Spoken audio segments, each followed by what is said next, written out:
ध्रुव को ध्रुव तारा बनने का वरदान किसने दिया? आइए एक कथा के माध्यम से जानते हैं। ब्रह्मांड में असंख्य तारे टिमटिमा रहे हैं। इन तारों में एक है ध्रुव तारा, जो कि उत्तरी ध्रुव में स्थित है। पौराणिक ग्रंथों में ध्रुव की भक्ति का विस्तार से वर्णन है। अगर आपको ध्रुव तारा के बारे में नहीं पता है तो आइए जानते हैं कि कैसे एक साधारण सा बालक बना ध्रुव तारा। विष्णु पुराण के अनुसार चिरकाल में बालक ध्रुव ब्रह्मा जी के पुत्र मनु के पोते थे। इनके पिता का नाम राजा उतानपाद था।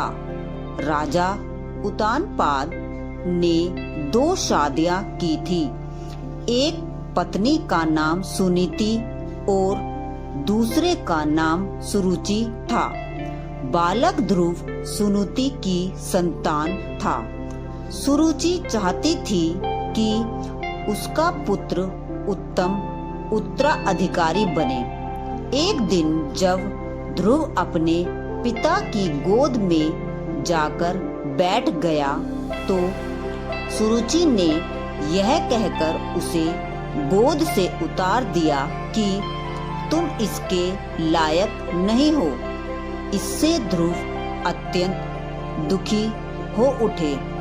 इसके बाद वह अपनी माँ के पास जाकर बोले, हे माते, मुझे पिता की गोद में बैठने क्यों नहीं दिया गया? तब सुनीति ने कहा कि बेटे, अगर गोद में ही बैठना है तो प्रभु की गोद में बैठो।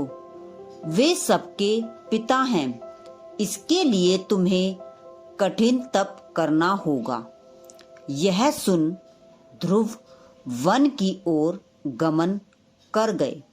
यह जान नारद जी उन्हें वन में रोका और लौट जाने की बात कही, लेकिन ध्रुव नहीं माने।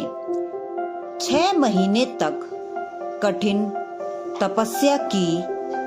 अंत में नारद जी ने उन्हें ओम नमो भगवताय वासुदेवाय नमः मंत्र जाप करने की विधि बताई।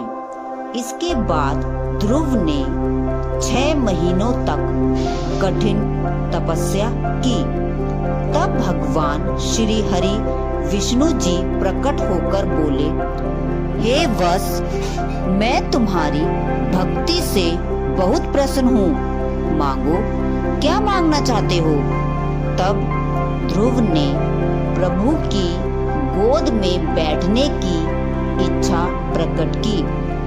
इसके बाद श्री हरि विष्णु ने उन्हें अपनी गोद में बिठाया और मरणोपरांत ध्रुव तारा बनने का वरदान दिया। मेरे चैनल को लाइक, शेयर और सब्सक्राइब करें।